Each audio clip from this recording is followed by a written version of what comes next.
Hello everybody, it's Chris Schmidt from Rocket Lasso and welcome to my What's New in Cinema 4D 2024. There have been so many new versions coming out so quickly and we've got a bunch of features to cover.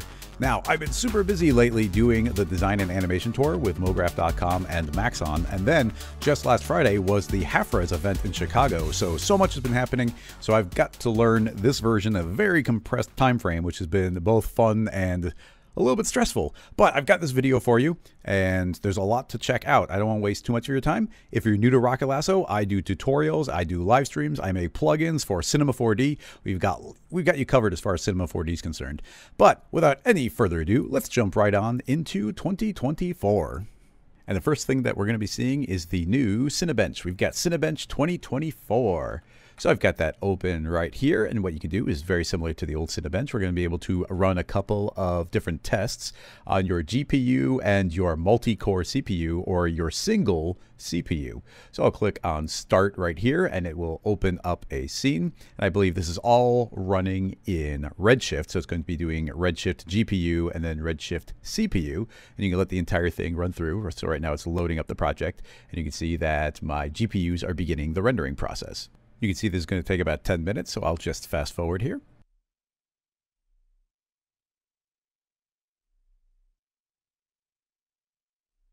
And now you can see the results as compared to a bunch of other common machines. You can see I'm running a slightly older machine here with two 1080s. So here's one test I did, and here's the new one I did, probably a little bit slower this time because I was screen capturing the entire time.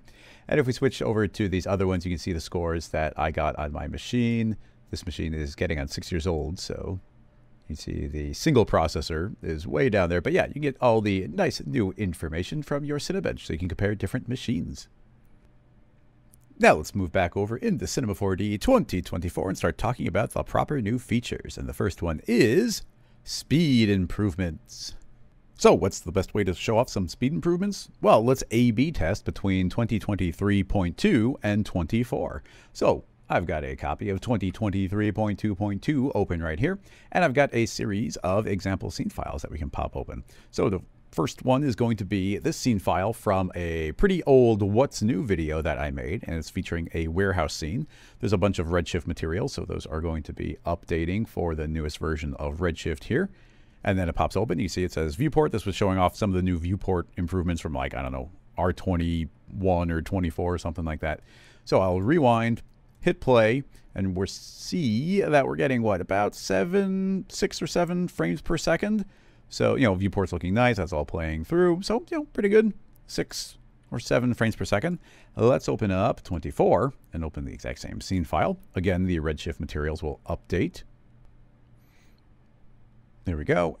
Rewind, hit play, and we are running at 33, 32 frames per second. An important thing to note is I think different bits of hardware are going to run even faster. I think as a general rule, this is going to be helping you a lot if you have a lot of processors running in parallel. This is going to be applying when you have a lot of objects running in your scene file, or if you have MoGraph objects that just have tons of clones and things like that. That's where we're going to see the most speed improvement. There are speed improvements across the board, but in general, you might get like a 5% increase, but depending on how much MoGraphy stuff, maybe you have like 100 times speed increase. But why don't we check out a couple other examples. Back to 23 here. And next up, I've got just a highly subdivided plane, and I'm going to be passing a linear field and a random field through it. A lot of these scene files I made for Rocket Lasso Live, the live stream that I do on Wednesdays on Twitch and YouTube, where I take questions live from the audience inside of Cinema 4D. We just try and figure things out. So the rest of these scene files are from those. If I hit play here in 23, you can see pretty good playback. We got lots of different points, and we're doing lots of math on them. And it's running at, what, about 75 to 80 frames per second? Not too bad. Jump into 24, however, and drop it in, and we go from 80 up to 135. So huge increase on that one, almost half again. Excellent. Back to 23. Let's open up this one. This was, even though it's a very simple looking scene file, the concept is fairly complex, where we're dropping simulation stuff, or dropping ropes onto the surface, and that eats away by generating a whole bunch of tracers, and that eats away at the mesh, and then we have a volume mesher that erases out from the geometry, and we do a giant bool. There's a lot going on. So if I hit play, it's going to be really chugging as these collide, and you can see that's going to start dissolving away the mesh as it goes. and this is dropping quick. We're down at 1.4, 1.3, around frame 30, we're at 1.3-ish. Really difficult to let that run. So I'll pause that, rewind. So open up 24, open the same scene file. This one isn't as huge in a speed improvement, but if I hit play, those will drop, and we're going, as we approach 30, way quicker. We're still at 3.5. We're dropping to around 3 frames per second, where before we were at 1.5. So almost double the speed depending on what frame we're at here. I got another one. Here's a heavy MoGraph object based scene file. Back to 23. Open this up, and we've got these really fun spinning squares. Hit play, and you'll see we're nice playback here. In general, we're getting about 18, 19 frames per second. So very workable in 23. But let's open this up in 24. Hit play, and you'll see that we're running at about 170, 150, 180. It's fluctuating around there. So way more frames, because it's a scene that's got a lot of MoGraph stuff inside of it. So that's pretty exciting. And finally, one last file for 23. This is probably one of the most complex files that we put together during a live stream, not because it was complicated to make, but just because of the sheer amount of geometry that's being calculated. So I think this is called a Menger sponge, but the basic idea is we've got this piece of geometry here, a very simple, let that calculate, we got this very simple cube with a hole taken out of it. So essentially there's 27 different cubes here for all purposes. So we then feed that into a cloner, and that makes 27 copies of it. This plane with a spherical fall off will erase out the ones in the center. So now we can clone that again and just repeat that pattern, very fractal. So now we've essentially got the original 27 times 27, and now we'll clone that again. So it's 27 times 27 times the original 27 different cubes. And again, and this one will take a while to calculate, so you see that that is in. If I go and try and rotate the viewport, it's got to take a second to cache all the geometry here in the viewport. So you see my mouse chugging along there. So we couldn't go any further yet. Here we go. In the live stream, we couldn't go any further. You see I'm getting about 2 frames per second now as I try and rotate my viewport with all these different things layered up on top of each other. So 2 frames per second. Let's open this up in 24. And first of all, you see it opens very quickly. We'll do the entire process again. My original 27 polygons or cubes. Now we've got 27 times 27. And now we erase out. And then 27 times 27 times 27 times 27. You see it almost instantly refresh there. If I start spinning my viewport, we are running at 6, nope, even more, 11. No, well, it's fluctuating between 6 and 11 frames per second. So way quicker to calculate. And in this case, I wouldn't have even attempted this in the other scene file, but why don't we pull out this cloner and make a copy of it? So now we can do 27 times 27 times 27 times 27 times 27. So it's going to take a lot longer to calculate, obviously. But there you go. We can go even one level deeper. Now it's going to be really slow as far as caching all that geometry, but there's a lot going on there, and you see how much quicker that is in the new version. Next up, we've got what's new in the asset browser. Okay, just close down a bunch of other pieces of software because it's eating up all of the GPU. Let's talk about the asset browser. I have been traveling around during the DAT tour, the design and animation tour, along with EJ and Jonathan Winbush, and I've been talking about nodes and capsules. And while I'm doing that, I've been asking everybody how many nodes they've been using, how many capsules have they been using, and I've also been asking about how many people know about the asset browser. And so many people don't know much about any of those things. So let's spend a little bit of our spotlight here talking about that. You can find your asset browser here in the upper left. It replaced a content browser a couple years ago. But here's the best part. New things are being added to it all the time for your Cinema 4D subscription. So if I were to click on new content, if you've got your C4D subscription, you're going to see we've got a whole bunch of new stuff in there. In fact, I'm just going to say all, and let's start increasing that. And I'm going to, if you didn't know, you can do these nice little drop downs when you do things like search by creation date. And I've already got this copy and pasted, so I can say by this date. So this is new stuff since the last version of Cinem came out. So ever since 23.2 came out, this is the stuff that's been added to the asset browser. So you see all of these models, all of these plants. You can see this Redshift icon. So this means these are already compatible with Redshift, which of course is amazing because in 2024, Redshift is the default renderer. Keep on scrolling. We've got all these lovely glasses, more plants, more and more and more and more. Keep going further, and we've got these different wine bottle cases. Scroll down further, and there's all these redshift materials. It's important to note that if you see this little O icon, that stands for Maxon 1, so you need a Maxon 1 subscription to get access to that stuff. But again, these are all redshift and ready to roll. Most of these are just a Cinema 4D subscription. And I can keep on scrolling, and there's all these different materials, and we'll get to that other stuff in a moment. But I do want to show off a couple of these materials because I think they are pretty great.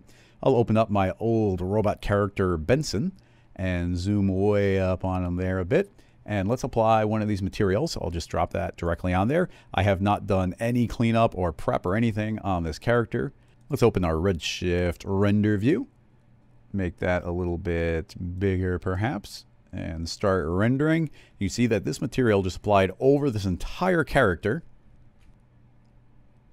We are going to start getting some amazing rust materials, which are collecting on the corners, anywhere we turn a corner, and it just applies so quickly and so nicely. And we've got a bunch of different materials that have all been added since 23.2, and there was more stuff added before that. So let's give that a pause. So yeah, definitely check out all of that amazing stuff inside the asset browser. But here's another thing I've been finding out that a lot of people just don't know about, and that is that Rocket Lasso has been creating some assets directly for Maxon. So now let's just search for the word Rocket Lasso. Now, it depends on if you have a Cinema 4D subscription or if you have a Maxon 1 subscription. You'll see different things here. Some are for all the subscriptions and some are just for Maxon 1. But Rocket Lasso has been developing capsules for Maxon. And here's a bunch of different example scene files using the capsules. And down here are the actual capsules. Now we'll spend more time talking about this in a dedicated tutorial, but I did want to very quickly highlight some of the amazing new things you can do with some of the new capsules. And the new ones that have come out since 2023.2 are our Swirl Deformer. We've got a Break Deformer and a Catenary. The name of that might be changing though. We might want to come up with something a little bit more artistically friendly. But I might just open up a couple of example scene files here, but you can see all these different preview files. We got like 3 or 4 per different capsule that we put together. So I would love to pop open. Let's start with Catenary. I'll open up this entire scene file here that downloads from the cloud. And now in the scene file, you see we've got all these power lines. I will change my camera angle here, zoom out a bunch and take a look at them. So what is this capsule doing? And for anybody who doesn't know what a capsule is a bunch of nodes wrapped up in an object you can drag into your object manager. So I'll just delete, or let's go ahead and delete that. So you see I've got all these power lines all lined up and it's all being set up along the spline. So I can just cut this spline here. This example file, I can pull this over. You can see I can modify this. We get all these straight lines via MoGraph setups and tracers, like all these straight lines connecting all of them. But now if we go in and we grab that catenary modifier, I'll just say I want to modify all of those, drop it in, and that will get applied. And now you can see we've got these power lines sagging. We can sag at whatever percentage we want, so I can pull back on that. Let me close down the asset browser, and we can modify how far down those are each going. And this is obviously designed to look good at a particular angle. So we can parametrically have wires hang. We've got a bunch of different example files for that. We've got this lovely world with all these lines traveling because we actually can go in multiple directions. And I love this cheesy text file. So we can open this up, and I'm just using a whole series of catenary splines based on one single original spline. So I can type in 2024 here. It does need a single refresh. Now you can see that that text automatically updates, and I've got all these hanging wires coming off of it. And we can type in anything we want, C4D. That will automatically update. And we got our lovely hanging wires. I've even got set up so some will interconnect between each other. So yeah, very fun additional capsule. This is a spline modifier, but we've got more than that. Open up another new scene file. And we've got this lovely break spline modifier. So we can create anything like maybe a text spline. And let's zoom up on that and drag in my break spline. And that is going to automatically create parametric breaks in your spline, which of course is actually really helpful when it comes to the catenary, but lots of different ways of spreading these out based on a certain length or percentage. We can change the gap in between. So it's a nice way of also making some dotted lines. We could be animating this, having it travel around. We can add randomness and offset. But yeah, if we break all these lines apart, let's do a count of, let's say, I don't know, 5. and then we drop in the electric spline modifier, which is one that came out a little while ago, then now we can create electrical effects, but they all will terminate where I put those edge breaks. So you can see how those will fade out to those different points. So a lot of fun ways of combining all these. And again, I recommend checking out all of these different example scene files that with any luck is already there sitting in your asset browser waiting to be played around with. Like, oh, this electric spline running guy. Let me just double click and open that one. I really like this rig. Hit play, and you get this electricity effect all traveling along, chasing behind him. And as long as you're using our electric spline, this is all vanilla stuff coming straight out of Cinema. So very, very fun. Anyway, that was just some stuff I wanted to cover that is inside of the asset browser that I feel like a lot of people might not know about. Up next is the updated Phong and normal tags. So let's start nice and slow on this one. Opening up a scene file, I've got a nice simple cube in a bool. As you probably know, bools are A subtract B, so I've got this connect object, so everything inside that connect is going to get subtracted away. So I'm going to say, well, I'm going to clone a bunch of spheres around. You can see that's taking some nice little bites out of there. Kind of get these pips going.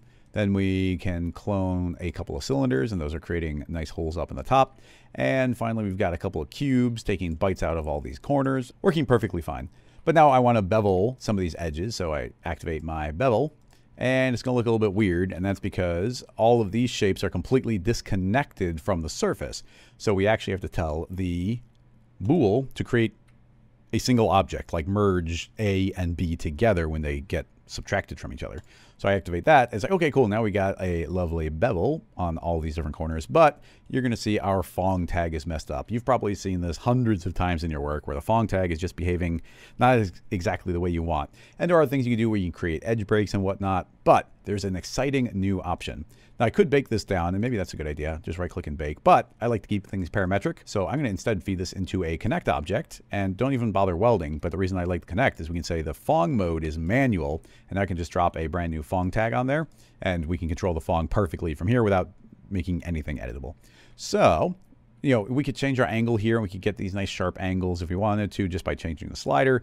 But, you know, now we kind of messed up the rounding here, and, you know, it's fine, but it could be better. So let's pull this back up again, and we can even go further and see everything's really messed up. But now we have a brand new style of Phong tag. If I select my dropdown, there's a new square area weighted.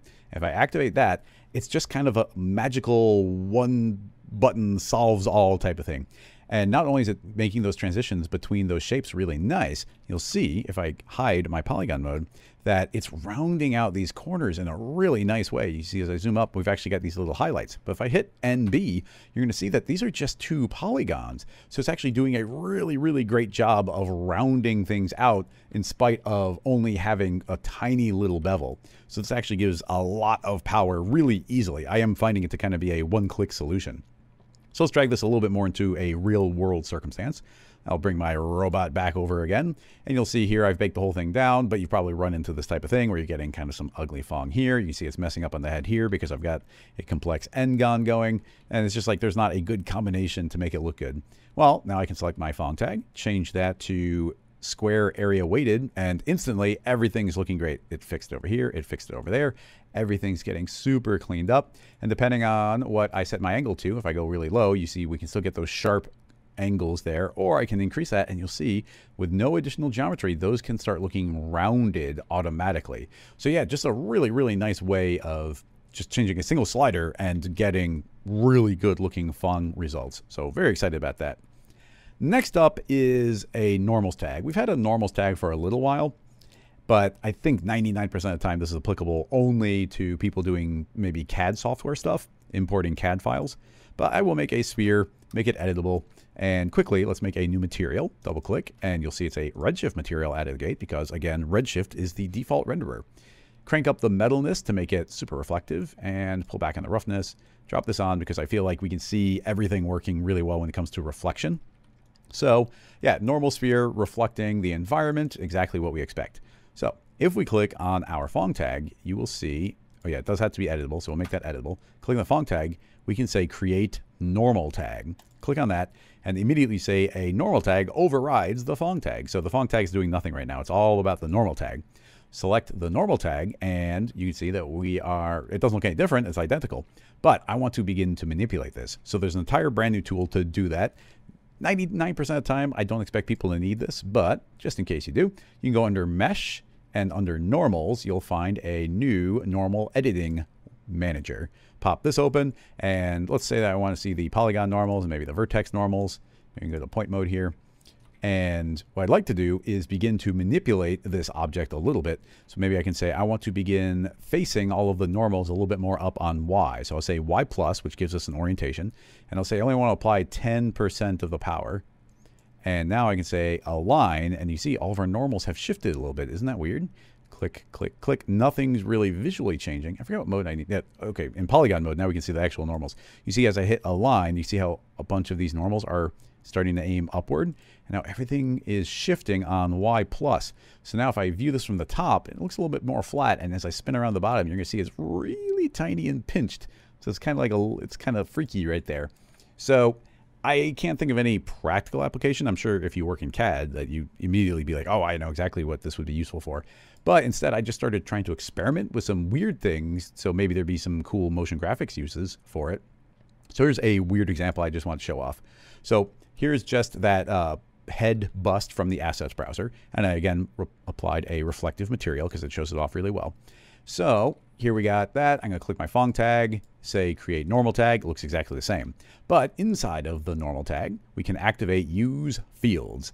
Now, when you first turn on use fields, what happens is there's no information in there at all. So it's almost like I think it's always facing the camera. It's always perfectly frontal. So it just makes it invisible. We're seeing straight through the character. Let's delete that freeze because it's not doing much for us. But let's just start out maybe with a spherical field. As soon as I drop a spherical field in there, you just get this really cool angle and refractive kind of property on the surface. It's kind of like in real time seeing what a noise might be doing to a surface. And I can imagine doing some really cool effects with this. I mean, especially if you're doing some sort of like predator animation or something. You see if I drag it pretty far back, it's going to kind of blend in with the background. As I pull it forward, suddenly like it comes a little bit more into focus and then reverses around the other side. So kind of fun along those lines.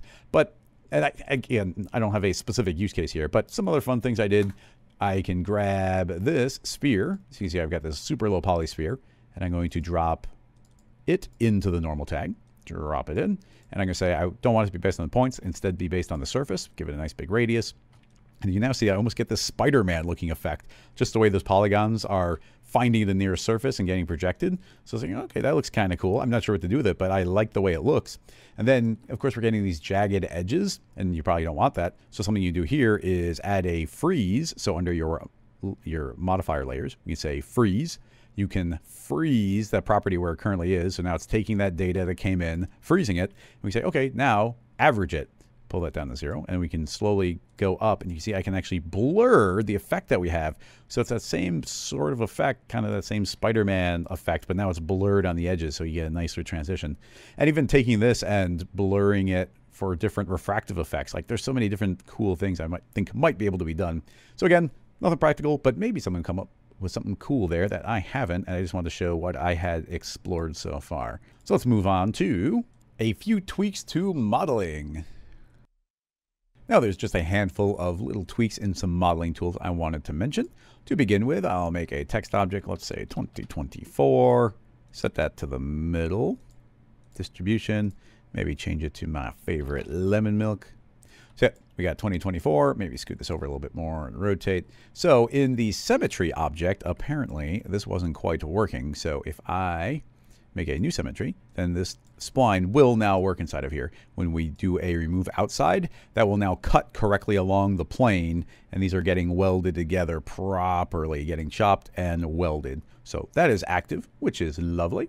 Opening up another new scene file, let's search for the bust of this character, pull this over, zoom in, delete the material, and let's do a nice little subdivision, because why not? So when it comes to modeling, there is a tweak to one of the brushes where we say MC for the brush tool, and here's the regular old smear and all stuff we've seen before, but now we've got a new mode called surface smear. So if I say surface smear, let's shrink this way down. You're going to see that as I drag that we're going to get much better sticking to the surface for this. So if I were to zoom up a little bit, it's a little bit better for maybe making the character smile or frown or But you can see I can pull sort of the geometry over the surface. If you go really big and like really powerful as far as size, you can definitely pull it like away from the surface and starts dragging. But it's really nice for doing little modeling tweaks there. So another mode added in. And also there's this new preserve boundary. And it is a very small tweak, but let me show. Let's do a loop selection and a fill selection. So if we go back to the brush tool, and if I were to try and paint, you can see that this outer edge is moving along with it, but I can instead say preserve boundary. And I can see that outermost selection doesn't move. So just two little tools added into the brush. So very handy there. But the next one's a little bit more of a big deal, and that is the new pattern selection. So to begin with, I'll make a cube and subdivide this a bunch of times. Let's say 25 by 25 by 25. Make it editable. Okay, so now I can start to select a couple of polygons here. We can kind of do anything we want, but let's just go right for the jugular. And I'm going to select a bunch of edges all the way around like that. So what I want to do is turn this into some sort of building. So there we go. We've selected those. Now we could manually start selecting all of the different window patterns all around. But instead, let's move into our select and go to the new pattern selection. So when you create this, you're going to see this lovely little widget, and it's going to ask how we want to copy things. I'm going to say I don't want to copy down, so I'll click on that arrow, and I'll say I want to copy to the right. So now I can say, hey, I want to repeat again and again and again and again and again, and hit apply. So I hit apply, and now it's made that entire setup. And now I'll say instead of pushing off to the right, let's say we go down now. And now, because that's the active selection, you can see we can repeat this pushing down. Now, if we want to, we could do things like add more of a margin. So you can see there's a gap of 2 in between all of them. But I think I'd like to leave it by 1. Just make a bunch of repeats like that. Hit apply. And I've got this huge selection automatically set up for myself. Excellent. I mean, if we wanted to get fancy here, and I do want to show off a little bit of stuff as far as capsules are concerned, because again, I feel like people don't know about capsules. So let's store my selection. So I can say select, store selection, and just say Windows. And now that has been stored for us. And now I'd like to maybe parametrically make this look like a building by turning these into windows. So we can do that by using our amazing new or updated commander from the last version and search for different capsules. Now, actually, before I even go there, if you move into your asset browser, you can always go into nodes, clear this out. And under nodes, you can go into your geometry modifiers or your geometry selection. And there's a whole bunch of different tools. What's great about all of these is you're able to take them and drag them directly into your object manager and use them as deformers. So you can see I can grab this polygon bevel and it's selecting to any of my current selection and I'm getting a crazy bevel in all of them. So that's a good way of finding things. But if you know what you're already doing, then you can use the commander. So in this case, I think I would like to take this active selection, search for, let's do a extrude. So I'm going to search for the word extrude. And because the commander is really smart, it knows that extrude's probably what we want here. So I'll drag that as a child. And you see that they're all extruding. But if I move inside the building, you'll see it's extruding every individual polygon. But a lovely thing you do, say use islands. And now they actually get combined. Excellent. So now I'll say, how far do I want to push out? Well, only very little. I'll go out even just 1. And then hit NB so we can actually see this. What I'd like to do next, well, how about we do a inset? So I'll search for the word inset. And again, parametrically, I would like to inset. All of those are getting pushed inward. We can do whatever percentage we like. That's looking pretty good. And then I want it to be a group. So let's say use islands. And then let's extrude again. So I can duplicate that extrude. That pushes out, but I want to go in. So we'll just say -1. And then we'll do another inset. I'll pull a copy of that down. And actually, I like that inset, so we'll do a second one there. And the second one, I'll say don't use islands. So now you can see that they each individually are getting inset. And then we'll do one last extrusion. And that will again push in. And then after that, let's search for a lovely delete. And here's a delete capsule. And that will delete my current selection. And you see, I was able to update and get all these windows on this building just from that pattern selection, and then using a series of parametric processes I could manipulate and change and automatically modify my model. And what's cool is at any point we go back in here, because it's parametric, and I can say, okay, I want to extrude them out further, or I want them actually to be inset, so I can push them further into the building, automatically change them that way. What's cool is we've got that original selection, so I can double click on that selection and say, maybe I want this to look a little bit different. So maybe these outer windows are a little fancier, and maybe there's one big giant window up at the top. And down on the ground floor, maybe there needs to be some room for the doors, and these will be nice, big, tall windows for the ground floor, and we'll merge those. So we can now click on the selection tag and say update. that's updated the selection, deselect it, and now you can see that those windows have automatically adapted to my new selection, and we get this crazy layout. In the future, I'll probably make more Capsules tutorials as far as workflows to do this type of thing, because we could probably make an entire building just based on a couple of selections, but that's just a quick setup and showing off a little bit of the pattern selection. The new Projection Deformer. Now, the basics of this one are actually pretty straightforward, but I feel like I'm going to end up using this pretty often, especially during live streams.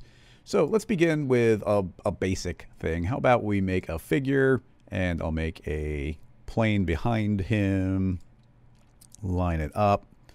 Excellent, just something big like that. And let's make another plane down here, and pull this one way forward and shrink it a bit. And I'd like this one to be pretty heavily subdivided. So let's say it is 99 by 99, very heavily subdivided. Now let's make a brand new Projection Deformer. It's pretty easy to find. It's got this lovely new icon.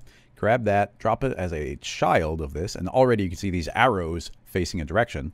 So what do we want to be colliding with? Well, we want to collide with the figure and the plane. So I'll make a connect object, drop them both inside of it. I do not need to weld. And that connect is now a single mesh as far as Cinema is concerned. So I'll say I want to project onto that mesh. And you can now see, let's hide those original ones. You can now see that we've got a mesh that looks like it is both striking the figure and it is striking the background. Now, important things to note, well, you can grab the figure and start moving it around. You can see that the projection is passing through it, working excellently. In the projection, we got a couple different settings. First of all, we can see the entire hierarchy. We choose the direction it's aiming, not surprisingly. We can transition the overall strength from 0 all the way up to the actual effect. We have field fall-offs, which is really important for certain effects that we could potentially be doing in the future. There's also the projection mode. Right now we have parallel, but there's also directional mode. And I think directional mode is a little bit more like it's got perspective to it. And you can see as I move it around, the direction is changing. And if I move it back kind of in the correct angle, that it is indeed still projecting the character, but I think it's a perspective-based projection. So, but typically I've just been leaving it in parallel. There's this lovely offset, so we can actually offset from the overall shape. So by offsetting that way, you can actually see, ooh, it looks like this back plane is backwards, so I'll spin that around. As I increase that offset, it's kind of putting like an air gap in between the original model and the projection that's happening on top of it. So yeah, there's a lot of potential just for this type of projection as far as projecting text onto anything, things on the landscapes. Here's a random example that I'm not going to explain. I guess you can ask me about it during my live stream that'll be happening on the same day that this video comes out. So I can hit play here, and you see I've got all these little kind of metallic worms traveling around on the surface, perfectly sticking to that surface, blobbing and merging and just traveling. And there are no keyframes here, so that's pretty fun. But let's go and make at least step through a little bit of a setup that I think is a little bit cooler looking. So I've got this mesh here. I made this via putting that same bust of a character, merging it with a cube, and feeding that through a volume builder, and I remeshed it. So a whole bunch of different steps to get to this final remeshed face here. But you see I got this nice hollow face. Excellent.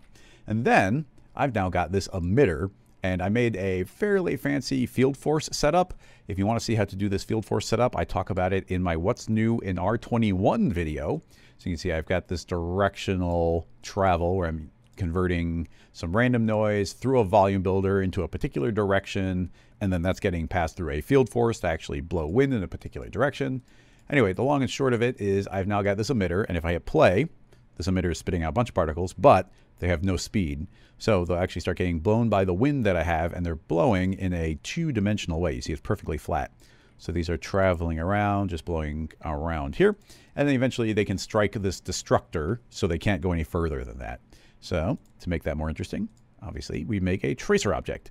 The tracer is actually never stopping, so it just keeps on tracing forever. You see we get these lovely lines organically drifting around. So I think that makes for a pretty cool effect right there, right away.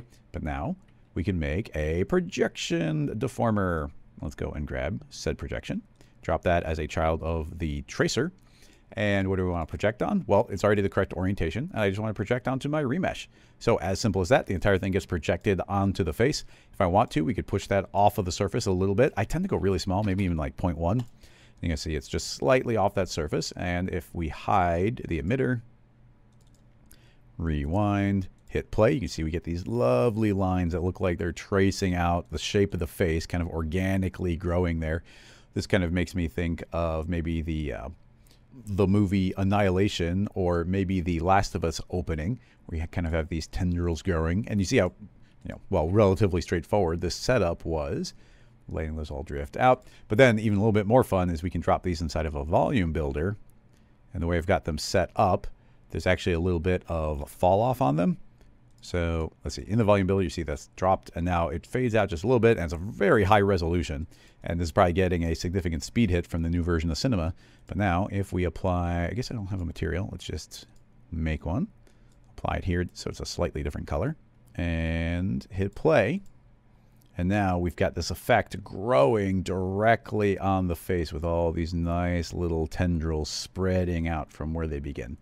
So very nice, very easy to use the Projection Deformer. It lives alongside a huge cast of other incredibly useful deformers that we've had for a long time. And it's always amazing to get an additional one inside of that collection. Up next, a new mode inside of Vamp, the Vertex Map Manager. The new mode is Closest Polygon. I am super curious how many people have used Vamp in the past. Now, we're going to use a relatively straightforward example here. I'm thinking we just search for models, and I want to find my old friend, the Raptor. So, grabbing the Raptor, you can see that he's looking pretty good, and he's got good UVs already. That's the important part here. Let's make a material that we can actually see said UVs. Make a brand new redshift material. Double-clicking, I would like to search for the word UV inside of media. If I scroll down, eventually I find this UV test grid. Drag that in as a material. And I'd like that to be the color of my material. Drop that on the Raptor, and you see he's got some nice UVs. But the important thing is that he's got separate UV islands here, and those UV islands correspond directly with his polygons. So he's got separate teeth, and separate arms, and separate legs, and even his tail seems to have a break at a certain point. So let's say we're going to convert this into a different mesh. I'll make a duplicate of it and feed this into our volume builder, into a volume mesher. It's going to need to be really detailed. Let's hide the original ones. You see that's still nowhere near detailed enough, so let's say 0.2. Okay, that's starting to get pretty dang detailed, maybe 0.3. And just to make sure we catch all these little teeth and whatnot, how about I feed in a dilate and erode, which is going to inflate it, but I want to inflate just a tiny bit, maybe like 0.2. I'm just guessing numbers here. You can actually see all the individual polygons and everything, so it might be a good idea to smooth out the Velociraptor before we feed it in. So I can feed in a subdivision surface. You see everything gets smoothed out, and the teeth need a little more. Oh, put that below. There you go. Now the teeth will reinflate. And I'm not sure if these are good numbers or not, but there we go. We got a Raptor. Now, way too many polygons. We don't need nearly that many. So do our usual trick of feeding this now into a remesh. And I'll say I only want 10% of the current polygons. So it's going to have to process all the way through. Well, that kind of obliterated the teeth, but I'm just going to roll with it. I'll make this editable. And if we were to apply the same material here, you're going to see that, okay, it's just totally not doing anything. I think it's a spherical projection at this point. You see that there's there's a focal point in the appropriate spot on our Raptor. So what we need to do is, I'm probably going to break our Raptor down, connect, and don't weld. So now it's all one mesh. But you see, if we show it, it is still correctly doing the UVs as we want them. So I want to transfer the UVs from one to the other. In fact, we can make this more visually obvious by dragging one off to the side, because that will still work. So we go to our character dropdown, go to the manager, and grab Vamp for our Vertex Map Manager. We can say that this is the source, and the new one we made is the target. There are two new things added into this transfer window. There are now vertex colors and normals, which didn't used to be there. But what we want right now is actually just our UVs and our material tags. Let's delete the material and the UVs that are currently on the Raptor, because we're going to get them from this. Now, let's do a different mode, not the new mode first. So you'll see under evaluation method that we've got the new one, which is nearest polygon with data breaks. But let's try all the others. Let's transfer this map, and you'll see it's like, okay, that transferred, but we're going to get some wonkiness. Anywhere you see kind of this warbly twisting, that means it didn't quite work. So it looks good on like the leg, but when the leg moves to the body, that's where it kind of messes up. So let's try the next one, nearest point, transfer the maps. So similar thing, doing an okay job, but similar problems. Normal projection, try again. That one's taking a while to calculate. There are quite a few polygons. Okay, normal projection actually took quite a while, but you'll see same problems. Undo. Let's try source projection. Similar thing. Undo. Target axis projection. And almost exactly the same thing. Different warbly bits in different spots. But all these have the same problem, and that is it doesn't know how to do the transition from one polygon island to another. Well, that's where the new mode comes in. Under space, under the evaluation method, we'll say nearest polygon with data breaks, which is the important part, and we'll transfer that map. Pretty much instant. There's no calculation time. And now you see we get this lovely break, just like our original model had. So that has been doing a very nice job transferring things over. I think it's just going to be my go-to method for transferring things because it's doing an excellent job of it overall. And yeah, that is Vertex Map Manager.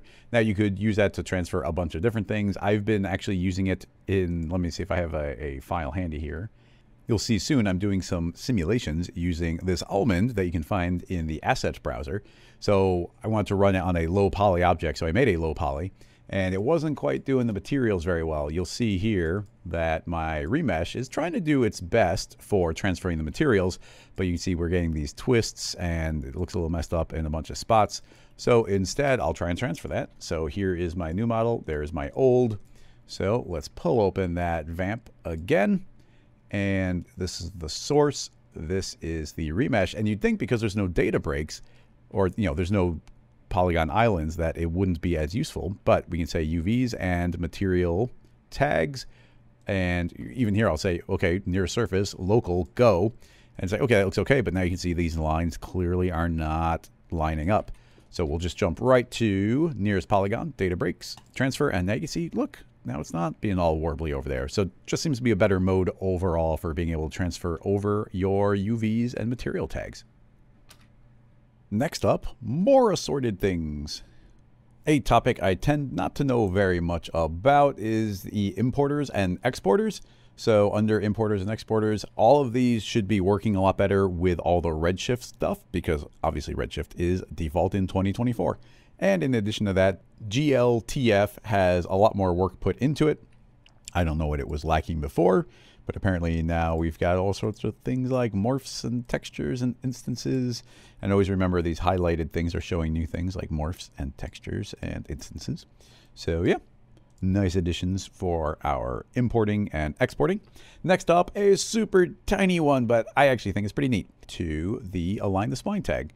So if we were to create, let's just say, and keep it simple, make a sphere, shrink it down, say animation, align the spline, align to the spline. Now we have this overshoot option, where before we just had loop, which was lovely. Actually, originally we had clamp, which meant when we hit 100, it would just stop there dead and it couldn't do anything else. It couldn't go above 100. A couple versions ago, we got loop. So when it hits the end, it actually just loops around to the beginning, which is very nice. And then now we have extend. If we turn on extend, once we overshoot the spline, whatever the final direction was, it'll just keep on going. So I like that as a little addition. I always like more options, especially to a tried and true tool like the align to spline. Next up, this is one that we have found incredibly useful over here at Rocket Lasso as we work on capsules. Let's grab our old friend, the elephant. And the new thing is, if we select an object, and let's say we go to polygon mode, under filter, there's under options, there's a new option called polygon indexes. And it will actually show the exact number of the index of the polygon. And if we go to point mode, we can turn on the point indexes. So we can see the exact point index. Now this is going to be useful in a bunch of different ways as far as snapping the specific points, using Espresso, and like we said, making stuff for capsules, selecting very, very precise things. So very, very nice. I mean, I guess even when you're working with a capsule, if we wanted to extrude, let's say, a particular polygon, here's number 581. Let's say that's the exact one we want to extrude. Instead of making a selection, we can just search for that extrude, drag this as a child, and this is applying to everything. But if we type in 581, then that's going to say that very specific polygon, and there it is. So we could say 581 through 583, let's say, and now we get those 3 polygons, which we can easily identify from the original model here. So very handy. We can turn on create islands, and now they're all merged, and we can make like a robo elephant or put a backpack on them or something, all without making a selection tag. So a pretty handy little one to add on there as well. For our TDs out there, let's take a look at what's new in Neutron. I have a sneaky suspicion that a couple organizational tools were added into the nodes and capsules because of the tools that Rocket Lasso has been making. So let me give you an example. Let's search for Rocket Lasso here, and I can scroll down. Let's grab the electric spline. I'll drag it out. I can right click on that and say edit asset as group, and it's going to pop this open. Now you can see we're attempting to be as organized as we can, but as we zoom up, you'll see that a lot of things here are actually groups. So if I were to travel over here, you can see we got generate position offset, and inside of that group, we can look around. There's like, oh, inside of this group, here's another group called the noise offset. Inside of that group, we have a loop, and we can go inside of there. So now you can see we're in a group, in a group, in a group, in a group, and that can get a bit, you can get a bit lost that way. And if we zoom out, it's kind of like, well, what's going on? We're trying to be organized, but, you know, doing our best. But now we've got some nice new organizational tools. Right-clicking, we can see we've got a new note, and we can do Control/ to make that pop up. So I'll just click it right now, and we can see instantly it wants us to type, and I can say, this is a new note. Click off of it, and instantly it converts into this cute little Post-it note. So we can drag this around easily, have it hang out with a group. We can easily identify that, let's say that this group is supposed to be something in particular. So we can say that that is actually, and you can just double click on it. We say that this is supposed to be for the spline mapper, and now that's been updated. Having done that, there's a bunch of different options. Right-clicking, we can say change the size of the text depending on how important it is. We can say extra large and drag out the Post-it note so it's a little bit better fitting. Right-clicking again, we can go to color, and we got a bunch of different preset color options. We can say that this is purple. We get these really lovely pastel colors ready to go. But if you want to get specific, you can always click on its properties over here and change this to absolutely anything. You get some super crazy colors. In addition, we can turn on transparent background, very handy. Click on that, and you can see it kind of gets rid of everything. We just get the final text. So when you say that, hey, that's really important, right-click, huge, make this even bigger, and now we can place it wherever we need to so that when we're super zoomed out, we know, okay, that's where the spline mapper is being worked on. Also, we can control-click and make a duplicate of this. Right-clicking, we could actually just click on transparent background, turn it back into a Post-it note, go back to our regular small size of text, zoom up, double click again and say this is another note. Double click on that, it'll shrink it down nice and small. So very handy. I think we'll be using this all the time. But in addition to that, we've got our nice lovely group right here. Let's pull these away. Let's say that we know that this area is supposed to do something very specific, but we don't want to collapse it into a group that sort of disappears. So instead, selecting all of them, I can right-click and say Group in Scaffold. And there's a shortcut of Control-G, and that's because Alt-G is already for grouping everything into a group. So instead, let's do Group in Scaffold. And now you see we get this lovely gray box surrounding the entire thing, and we can instantly type. So say Spline Mapper again, and now we know everything in this group is a Spline Mapper. Now, a couple things are really handy here. If nothing is selected, if I just click and drag, I can easily get to my nodes inside of it. If I click a single time on the scaffold, it is now selected and I can move the entire thing. Anything inside of it is going to now move around with it. Now, these things are stacked up in different orders. If I were to grab this and move it, let me steal this node right here. If I were to grab my scaffold and drop it on top of there, you see it's kind of grayed out a little bit, and it's because it's behind the scaffold, so it doesn't move with it. But if instead, let's make our scaffold way bigger. I'll grab this larger, make that, actually, let's scoot over here, make that way larger, move this back in position. Let's say we want to add all this to the scaffold. If I drag it into the scaffold this way, automatically it is added now. If I made the scaffold too big, I can double click on any of the edges and it'll shrink to automatically encapsulate the current selection. And again, we're free to move these around. Now that these are inside of here, I could select a couple of them, let's say these three, and then hit Control-G and put them into another scaffold, and then call that test. And selecting this scaffold, we can right-click and give it a different color. This one will be yellow. Select this outer one, right-click, and give that a color of green. So you can see how we can start layering these up. We could get very specific meanings for what the different colors mean. Maybe yellow is experimental and green means we know that part was working. We can grab our spline mapper, drag that inside, give ourselves a little bit of extra information that will now go along for the ride, as well as any of our lovely notes, or little Post-it notes, all go along for the ride inside of scaffold. And we can put a scaffold in a scaffold in a scaffold, and it's really easy to select any selection there, pull it out, have it hang out by itself, pull it back in again. Even here, it seems to get big enough to encapsulate that if I drag it in. So very handy new ways for being organized inside of the world of Capsules and Neutron with nodes. Let's close that out and open up. We'll just delete that. And now we're in this file. There's a couple of new nodes that were added in. So we'll cover those quickly. Moving into the world of nodes, something that might be handy is moving into our asset construction right here as a group. And let's say I want to make a nodes modifier. So I can drag that out and we'll make a plane and I'll drop the nodes modifier on top of it. So this is essentially acting as a deformer, but there's nothing inside of it. Double click.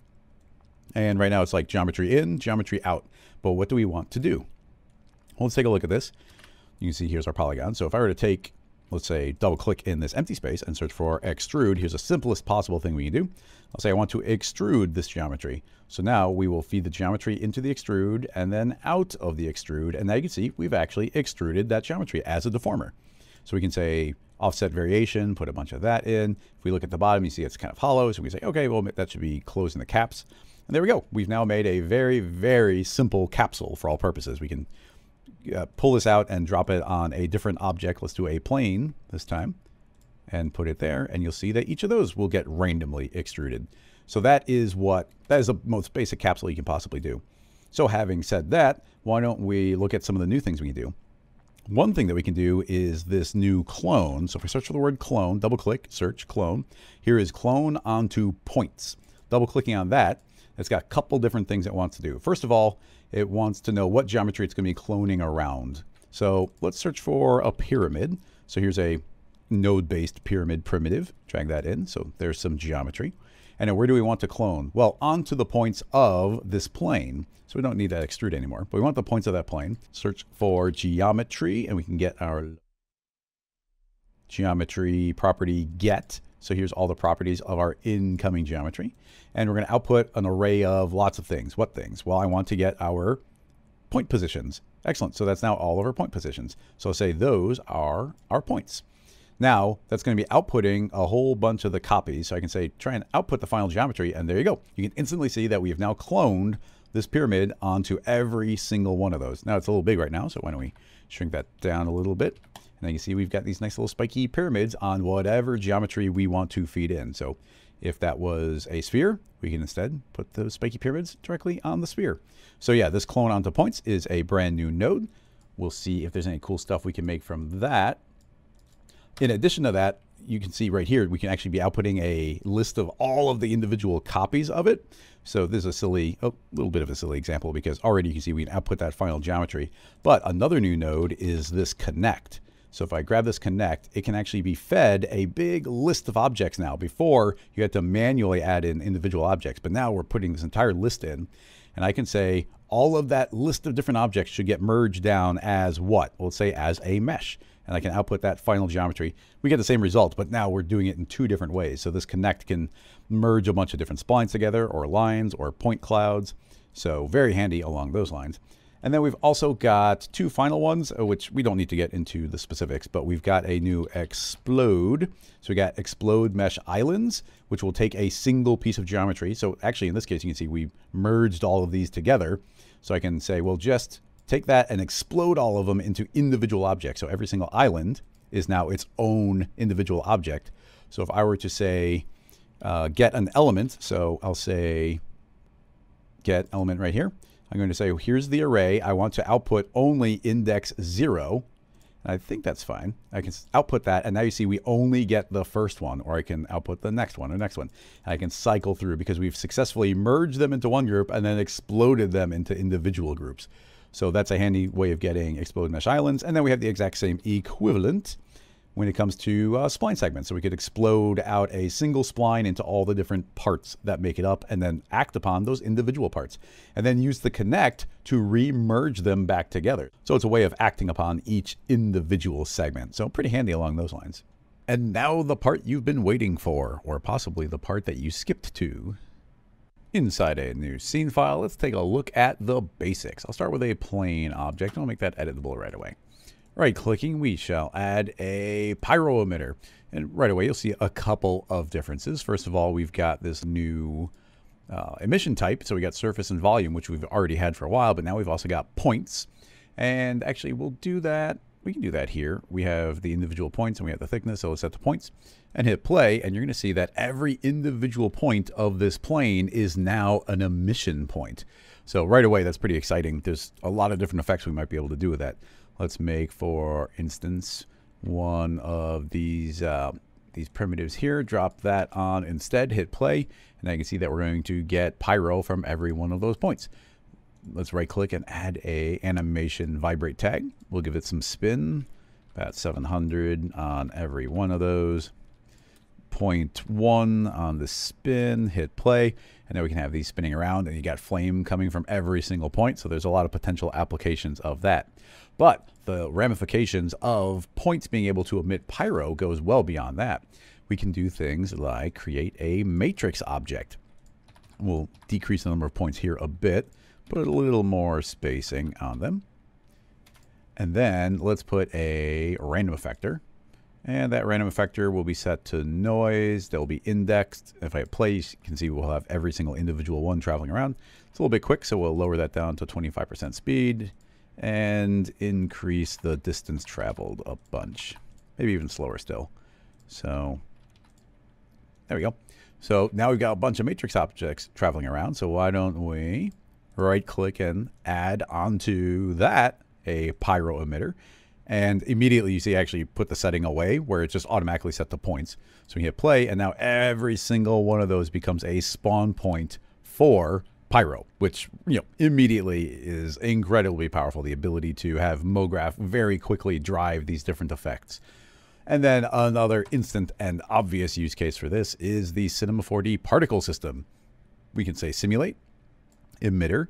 Let's have this burst, I don't know, 500 over the course of a second. Always remember that. And we'll have this emit only for we'll have these emit, they'll live for about 55 frames. They'll emit for only 3 frames. And in my emitter, I'll shrink this down to 0, 0, 360. So now if I hit play, we've got a burst of particles traveling in every direction.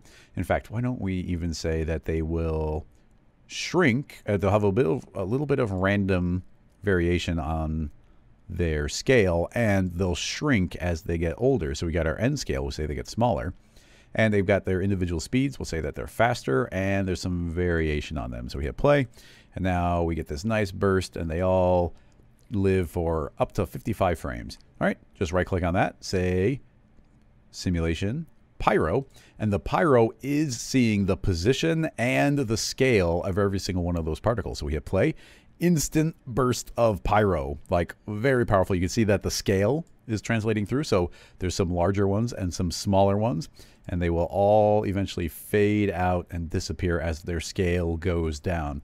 So immediately there's so many instant effects we're going to be able to do just by using this emitter. Next up, I'm going to open up a file from 2023.1 when Pyro first came out, and it is this grease fire in this pan. If I hit play, you can see we get this nice initial burst, but maybe I don't want to see that initial burst. Maybe I just want my animation to begin and the fire's already burning. So from here, I can select my Pyro object, the overall scene one, move into, I think, Pyro scene, and here you can see we have a set initial state. So if I click on that, that now becomes the initial state, and if I rewind and hit play, you'll now see as soon as I hit play, we're going to have that initial fire already there, but we still have this secondary burst going. So it's just like there's an initial state of information there. So if we want to stop that, we should probably move into our original Pyro tag and say that we don't need that initial burst of fuel. So if I say, don't give me any initial fuel, we've already burned the initial state. Now we're just constantly adding in new temperature. So at the first frame, we've already got our fire, and now we're just continuously adding, you can see up here, more temperature constantly just to keep the flame burning. So we don't get that giant fireball, we just get our constant grease fire. So yeah, a very powerful initial state. Into another empty scene file. Let's make that plain object again. Just keep it real simple. Let's explain this in the simplest terms possible. Make this editable, and let's make a polygon selection. So we can make this manually, or we could, of course, make a field-based selection. But let's say this is a store selection just from the base. Simulation, add a Pyro emitter, and you'll see that we have this new emission fall off and also an emission map. Now, with this emission map, we're already emitting from the surface. So if I hit play, you'll see that we've got fire coming from the entire thing. Okay, that's cool. But now I can say, well, now we have an emission map. So I can just drag in the selection tag, and only where that selection tag is, will there be Pyro. So that will limit that automatically. And we can also do that via a vertex map or a color vertex map. It's really nice that these icons are here so we can see exactly what's going to be feeding them. So yeah, pretty trivial to right click and add a, where is it? Other, let's add a vertex map. In that vertex map, activate fields, delete the freeze, create a random field, and make that field large enough that we can actually kind of see a pattern there. And let's give it a decent amount of animation speed, and then move back into Pyro and feed in that vertex map. Now, there is going to be kind of fire everywhere. We can see that some areas distinctly have more and others have less based on where that vertex map is telling it to go. And it's animated, so it should change constantly. Now, if you want it to be a little bit more extreme, we can go back into our vertex map at frame 0. And let's crank this up to 100% contrast, which we can do easily via a quantize. Drop this down to 0, and now you can see we have black and we have white. So if we hit play, now we should see that we only have pyro from certain areas, but then slowly it will grow and erase from different areas. But of course, this is like heavy contrast, so you're seeing the entire thing fill up. If there's more subdivisions, then of course you'd see something different, but it's pretty cool being able to see and control this type of pattern from the surface. We'll delete that vertex map. And now we've got this emission fall off. This one's a little bit subtle, but I think we'll be able to see it. We've got a thickness that we're emitting from. So if I view this from the side and we hit play, you can see instantly we have a certain amount of thickness that's coming through. Let's jump this up to about 20, hit play, and you see instantly a strong burst of fire and smoke traveling all the way full power from the center point all the way out to 22. Now, if we give an emission fall off of the same amount, and I hit play, you're going to see a difference where there's a bit of a fall off happening. It's hard to tell because we're constantly pumping more energy and more smoke and more flame into it, but there's now a fall off traveling from one side to the other, which is actually pretty important for having things fade away. I think that will actually help make things a lot more controllable. I'm going to jump back into our nice burst of pyro here, back with the particles, and we'll make it a little bit fancier. But something I want to mention is that all of the cool stuff happening with particles here can also work with the thinking particles inside of Cinema, but I'm not going to do a demo of that. Honestly, I didn't have too much time to build demo scenes because I was busy running half-res here in Chicago. So we're going to tinker around with that. In fact, I'm going to be doing a live stream with Noseman with Max on I think Thursday. So if you want to see, I know we're going to be doing a demo involving that, but you're able to control the data a little bit more specifically there, but we're going to keep it nice and simple for today. But we've got this nice explosion. Why don't we set this up to be a full 360? So in my emitter, I'll crank it up in every direction. We've got that initial burst of particles. I'm going to have them die off even quicker just so we can have everything run relatively quickly. And let's see if we hit play. We're going to get a burst in all directions. Like, that looks so cool right away. So simple to set up too. And we got a lot of different settings we can change. As you know, there's so many different controls. We can let this keep running. Of course, the longer it runs, the more that the calculation time is going to take because, you know, there's just more volume and more calculations to do. But that's looking pretty cool overall. These are fading away, and we get the nice little subtle burst and a final little bit of smoke. How about adding a little gravity in here? Pretty straightforward. Add a gravity. I think this will fall very quick, so I might weaken it a bit. You'll see a quick burst and they start falling. So we'll do, I don't know, about a third of that gravity. And then we get a nice burst, and then they'll start arcing downward. Perfect. Okay, so we are running the simulation. It's running pretty quickly, even here in my viewport. Everything is going to fade away and disappear at, I guess it should be frame 55 or thereabouts. So I'm going to say my animation is only 55 frames long. And now, here's the other big feature that was added to Pyro. If we move into our Pyro object, you'll see we have a cache tab. And I really like this interface overall because what you can do is make multiple caches and jump between them. And it's going to be saving it wherever this current scene file is. So why don't I save this? And we'll just say Pyro cache test. And cache it, and it's going to save in this location, and it's going to run through here. You can actually see it playing in the viewport. I tend to, yeah, I guess technically that slows things down a little bit, but it is good knowing if things are working and if you like the way that it looks. So personally, I prefer it being able to actually show that. So we'll let that run all the way through, running pretty dang quick overall. I mean, it should be about as fast as we'd be playing in the viewport. So now, super simple way of caching that. I can jump to any frame now, and we can actually see what the Pyro should look like there. But the nice part of this is we've now run a simulation. We like the way this looks. So there is this option for up-resing a cache. Now, technically, you could save out like a low-res cache from a different piece of software. There's a lot of different ways you might be able to source this, but we've already got one right here. So we can have our Pyro cache. We can move down here into this up-res section, and we can do an up-res factor and additional octaves. We've also got things like where the noise is going to be emitting from, and we can do different fall-offs. We'll keep it nice and simple. We'll add in an extra octave, and we'll up-res as a factor of 3. Rewind all the way, and just say up-res the active cache. So it's going to say store here. Say yes. This is not overriding the previous one. It's taking the information from there.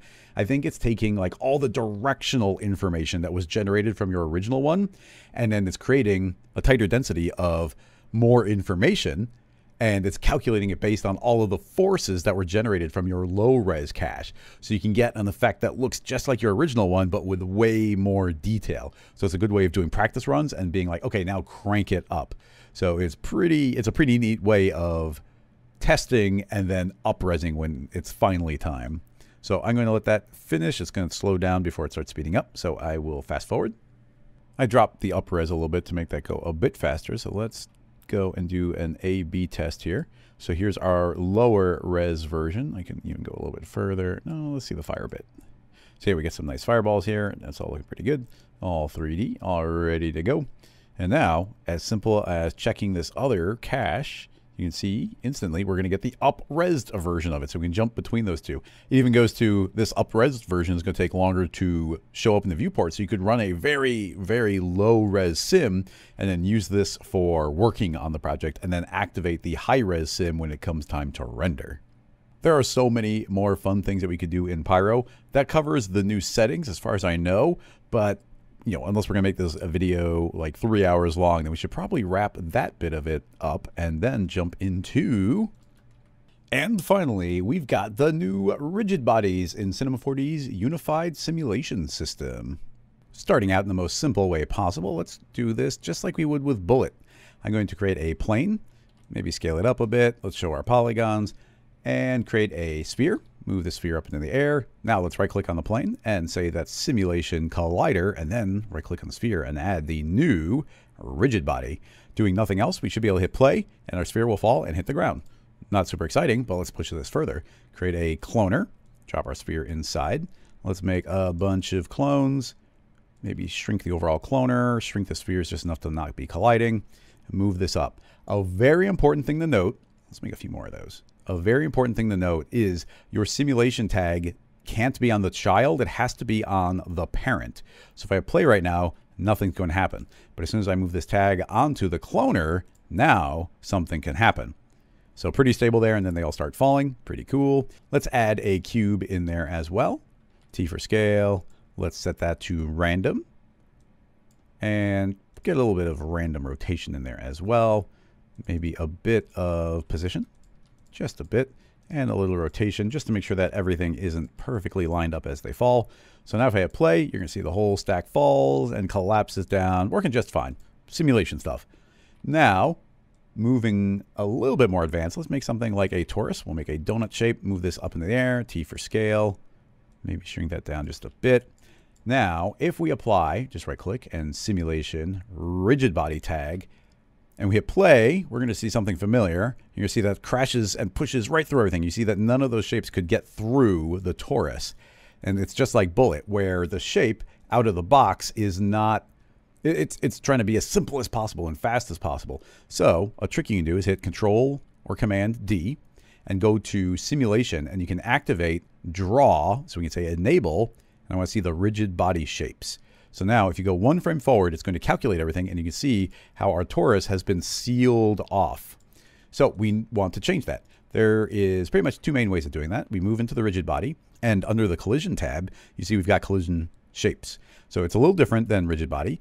So you'll see we got auto and then triangulate mesh, which is a full, see the entire mesh. And we've got convex hull, and of course a simple sphere and a simple box. So we can do triangulate mesh, pretty straightforward. Now this is going to be slower to calculate. Let's rewind and hit play. But you'll see in a simple scene like that, that's doing a fine job, and stuff can fly through the hole. But the more complicated thing, but potentially more powerful, is changing this to auto or leaving it on convex hull. And that is with this geometry accuracy. If I hit play right now, you can see it's that same sealed off shape.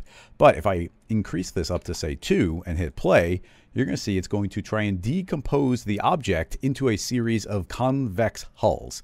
Now, a convex hull is pretty much a shape with like no holes in it. There's no like dips or divots into the surface. So it's trying to break that apart. Now, I don't have a good intuition for how this geometry accuracy works because the numbers are very unintuitive to me. My go-to number has been 8. So if I set that to 8 and hit play, you're going to see it's going to subdivide a little bit more, but you'll still see that we got a little bit of chopping off. Now we can go and crank that way up. So we can say like 20. And if I hit play, it's going to take a while to initialize. It's really thinking about this one shape, so be wary. But you can see that it's subdivided significantly further, and that would be significantly more accurate, like really accurate overall.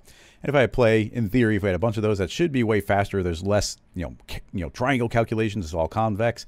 So that should probably work pretty well as well. But I don't have a good intuition for the way these numbers break down, so be wary of that. We're not going to spend all that much time here on the rigid bodies because it should look pretty familiar across the board. All these settings have been completely copied from our bullet simulation stuff that we were used to. We have things like the trigger. We can give it custom velocity as far as a direction or spinning it. We've got deactivation, so it pretty much falls asleep if it goes slower than this speed or if it rotates less than 10 degrees. I don't know if that's per second or per frame. And then, we saw collision. We've got mass, very, very similar to what we're used to. We've got one different setting, is hollow. So it's not going to treat it as a big solid object. But we'll talk a little bit more about the way things get weighted because it's throwing me off a little bit. Forces, very familiar, except you'll notice that we have a twirl down under follow position and follow rotation of this damping and recoil. I haven't played too much with that, so I'm not going to speak to that quite yet. Next up, we've got the forces where we can include or exclude anything like turbulence or friction or wind, anything we want to put in there. And then we've got another new checkbox, which is Pyro. And this is should the advection of Pyro, should like the velocity of the smoke and the fire push these objects around. So you can turn that on so that it will see those. And then we've got a cache, which is very similar to other ones that we've seen. Having said that, the interesting part here is that this has, well, two important things. One, it can interact directly with the other unified simulation systems like Pyro and Cloth and Rope. And the other one that I really like is it's got stickiness.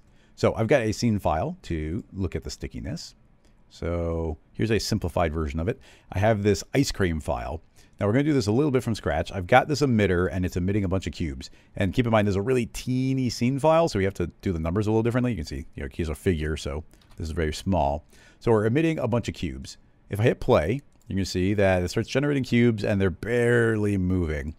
So we want to make that a simulation. So we right click and say, and this goes on the emitter just like it would go on the cloner. It's going to be a rigid body. Now, the first thing to notice is, well, let's hit play and you're going to see everything's colliding and flinging apart. I've got a couple forces like this friction, so it's slowing everything down, which is going to help with the goopiness of the ice cream. But you see they're all flinging apart. So I don't want that to happen. What I want to do is play around with the stickiness. So let's put a stickiness of 5 there. And when I play, it's going to behave a little odd. And this threw me off for a while, but I think it makes sense. You see that they're all really, really colliding with each other. It's like, well, why would that be happening? It's happening because of this thickness. We're in a very small scene file. And let's see, these cubes are only 1 by 1 by 1.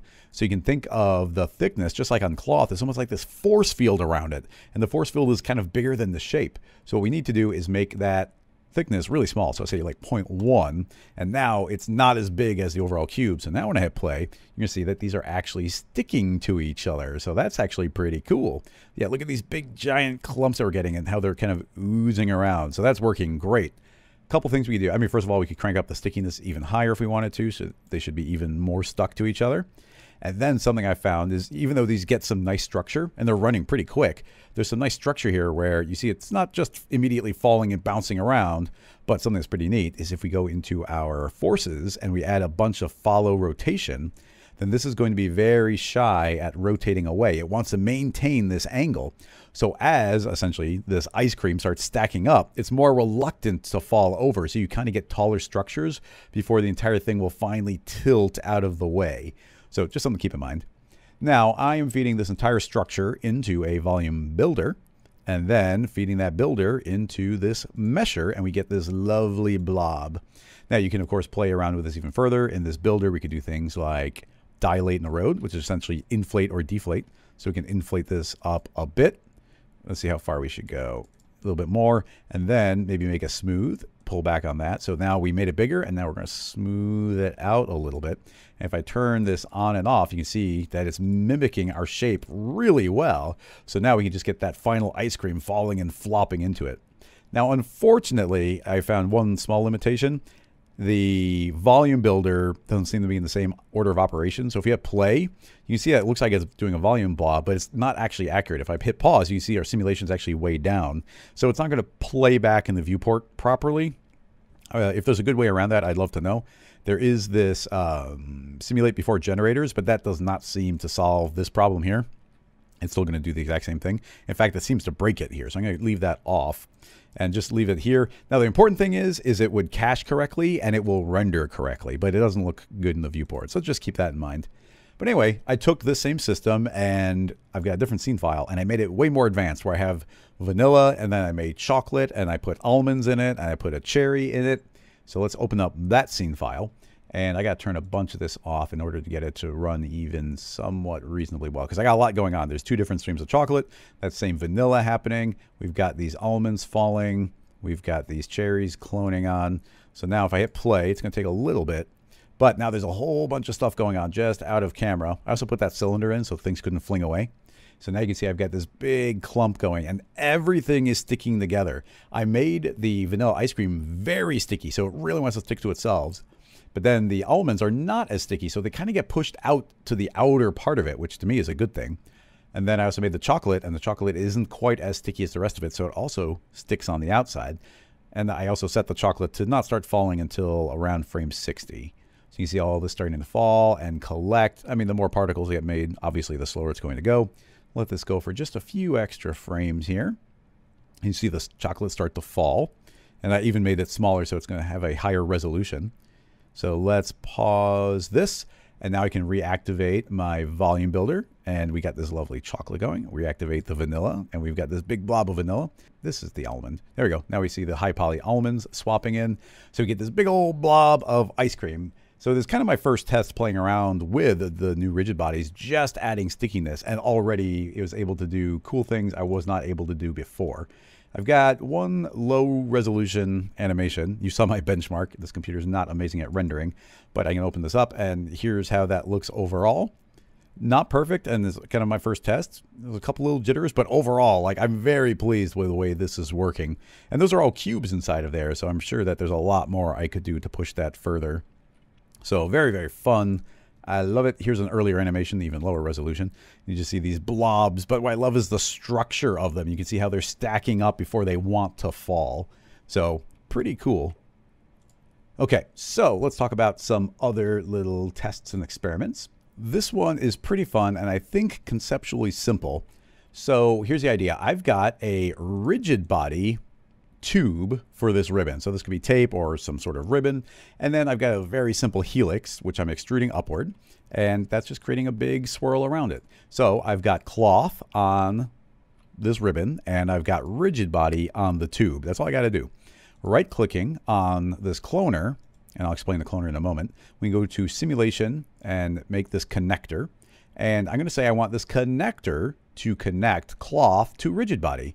So I can say update live and start increasing the slider until you see I've got a couple of nice connections there. I could keep going further and further, but eventually things are going to start connecting where I don't want them to. So I'm going to pull back until it's only this area. Excellent. So that's all I'm going to do. Zoom out a bit, hit play, and now I've got a rigid cardboard tube spinning around thanks to this turbulence, and you can see my ribbon slowly twists around, but the ribbon is stuck to the tube, which is awesome. Now, something that's a little unintuitive to me, just because it's a different workflow, but if you think about it, it does work, is this is a rigid body, and this is the ribbon on the outside. Typically, we would put, like, we just make one null with, like, some cloth and some rigid body. But the cloners won't see any simulation stuff as a child. It has to be on the parent. So if I wanted to make a bunch of clones of this, I actually have to make them all disconnected. So here's a ribbon cloner and a tube cloner. I can select both cloners, and let's make a couple of copies here. And let's see. Yeah, let's go 2 by 3 by 2. And just for fun, let's turn on some random color. And the one thing to note is we've changed the geometry, which means we have to change the connection. I have to click the connector, and we just have to change this number to trigger an update. And now you can see those have indeed connected again. Not changing anything else, just making some different clones. We can hit play. And now we've got 6 different ribbons of different colors all twisting around. And it was pretty easy to put together. And we're still getting a pretty good frame rate for all this simulation going on. So pretty exciting to be able to combine these soft bodies with these rigid bodies so simply, just with a connector, everything parametric. So very, very pleased with that stuff. And yeah, very fun to put scene files like this together. I'm excited to explore this stuff more in the future. Having said that, I've got a couple other scene files. We can't step through every single one because this would be like a 3-hour-long video. But here's one final I've got where I started integrating a little bit of rope stuff. So here I've got a big old solid cube and then some rope, and then the tarp on top. If I select this connector, you can see that those are indeed connecting. And the important thing to note is I've got a wind, a very powerful wind blowing upward, affecting only this plane, only this tarp. And the tarp is very stretchy, and I'm going to scale up the target length. So now if I hit play, you're going to see that my tarp blows up in the air, is caught by these ropes, and it grows really big, and it's able to suspend this really heavy cube. I didn't change the weight of the cube. So that is great. One thing I'm not entirely sure, turning on the simulate before generators, make sure that your stuff doesn't lag a frame behind. But let me see if I can make these connectors. Yeah, you can see my target length is down to 1%, but I still get a significant gap between here. And I haven't been able to figure out a good way around that. And that little gap does bug me. Cranking up your simulation settings can help with that, but it does change everything. If I say 55, I expect those, yeah, those will get tighter, but you see suddenly everything is different. So it's just going to fly away. Just completely different settings, of course, are going to mess things up. Typically, you want to set your substeps and your passes and things like that early on because it could affect things dramatically, just like you saw here.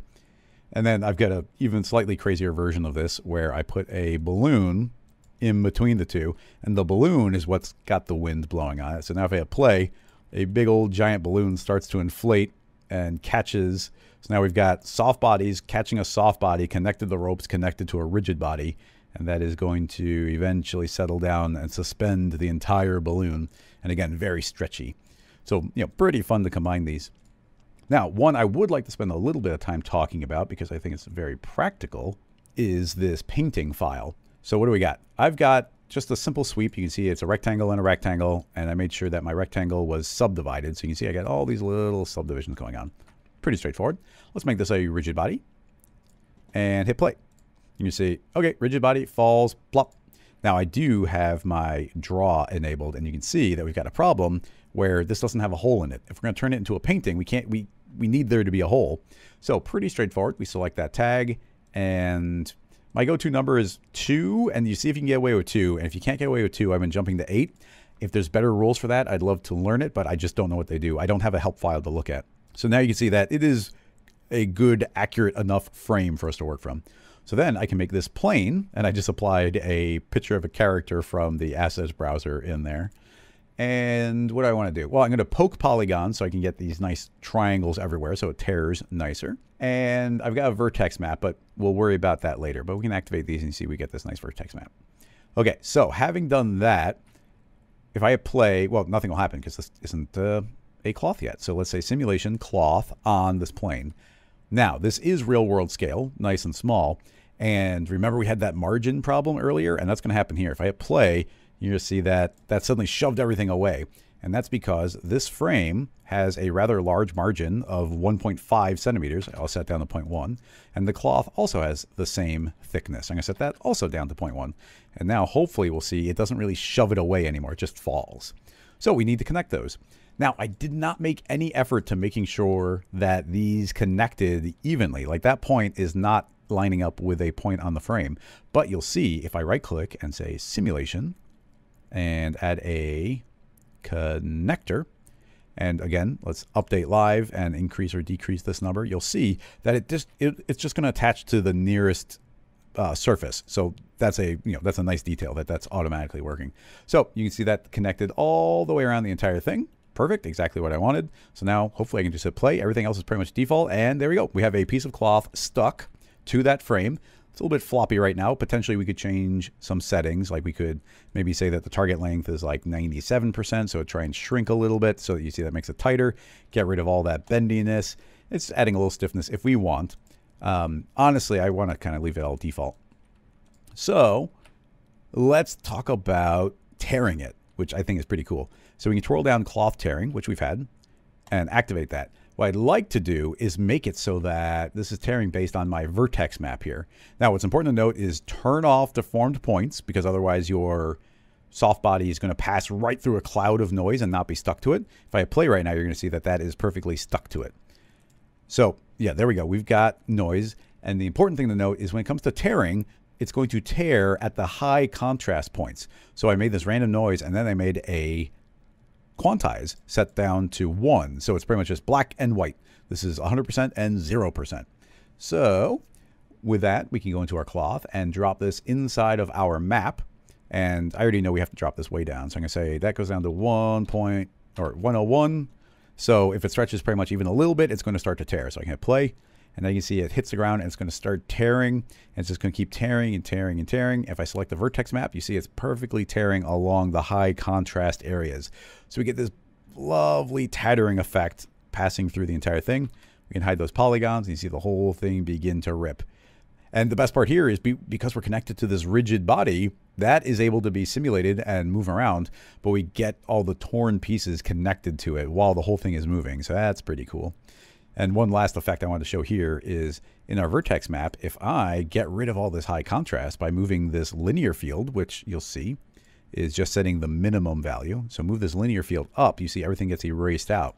So now if I hit play, actually, let me click off the vertex map. Now, if I pass my linear field through, I'm suddenly revealing that vertex map, and it's enabling that to start to rip. Actually, let's make that a little more extreme. If instead I say, hey, I want you to rip even at 100%, that means if there's, it'll just start tearing because everything's at 100% already. So if I hit play now, drag my linear field down, as I pass through it, it's just going to start tearing, and I can just rip the whole thing apart, artistically directed exactly where I want it to tear. And of course, you could have painted that vertex map if you wanted it to be somewhere specific. But yeah, very fun to be able to tear this type of thing apart. We can make multiple paintings, make them crash through each other. We've got the initial velocity, so we could be flinging things through the painting. Like, there are so many crazy combinations that we can be doing here. I've got one last scene file to share. We're not really going to build it because it did take a little bit for this to actually come together, but this was a little bit of a stress test where I want to push everything. Now, I don't think this is at real world scale. It's going to be really big. Typically, I always think the simulation is going to work better if things are typically about the size of a cube. So that's why I left it big, because you don't have to make all the numbers really, really tiny. The important thing to note is I've got simulated chain, this ring, and then some rope. This rope is merely looped across it. Then that's connected to some more rigid body, which is connected to some ropes, which are connected to some rigid bodies. And this rope is going from rigid body to, or it's rope to rigid body to rope to rigid body. Now, the important thing to note is it did take some tweaking here overall. But if I hit play, you can see I've got some friction to slow it down, but some turbulence to create some wind, and the entire thing is holding up. Some things that I've discovered, I don't know for sure, but I feel like the ropes are very heavy. They're disproportionately heavy. So I've been taking my mass and lowering it down to like 0.1, even sometimes 0.01 to make the ropes really light. In addition to that, every object kind of that's higher up in the chain, I made it disproportionately have more mass. So these chains have a lot of mass in them just to make sure they don't get yanked apart, where the things get a little bit lighter as they get near the bottom, because otherwise it's like the weight's getting stacked and stacked and stacked and things start breaking. But that seemed to work pretty well. You see I've got some lovely wind chimes going here. It'd be kind of cool to figure out if I can do some espresso connections and automatically make some rings happen if that collides. But that's working great. An important thing to note is Control D. You can see I've cranked up my substeps here and a bunch of passes. 55 and a passes of 5 is my go-to number. If things aren't working out of the box, that's what I crank it up to. But you saw the picture frame was working great, and I think this is at, oh, maybe I did increase this one here as well. Oh yeah, I guess I was running the picture frame at 55 and 5. So important thing to note, and why don't we just for an experiment, put those back to default and see what happens. well, right now it's set up to tear the entire way, but that's actually working pretty well. Yeah, the tearing seemed fine. So yeah, leave it default, and if you need to, crank up some steps. After that, I find passes to be pretty good. These other things, they definitely do things like extra iterations and smoothing iterations, but I'm just not quite sure exactly mathematically what they do, and visually they don't ever seem to make too much of a difference. Thank you so much for watching my What's New in Cinema 4D 2024 video. There's so much to cram in, and I was trying not to make the video 2 hours long again. It's really easy to go crazy with all these new features. Now, I am looking forward in the future to putting together some videos on nodes and capsules, especially the new capsules that Rocket Lasso has been putting together. It's really exciting for our stuff to be directly in the assets browser. Now, if you found this video informative, if you learned something new, if this is going to be useful for your job, anything like that, and you want to support, of course, the easiest way is doing the old thumbs up thing down below, subscribing to Rocket Lasso. But if you want to help more directly, then you can support us on Patreon, where not only does that support Rocket Lasso, but you get access to all of the scene files and the live streams that we do, and you get the scene files from this video. Everything I was showing up on screen, I'm going to have available for download. In addition to that, if you really want to support us, the best way to do it is to pick up one of our plugins. We've got 5 different plugins, and the best part about that is we worked really hard on those, and you support us through picking them up, but you get new superpowers inside of Cinema 4D with like all of our different spline tools and recall. But anyway, thank you all so much for watching and supporting Rocket Lasso through all these years. I really appreciate it, and I'll see you in another video or live stream. Bye-bye, everybody.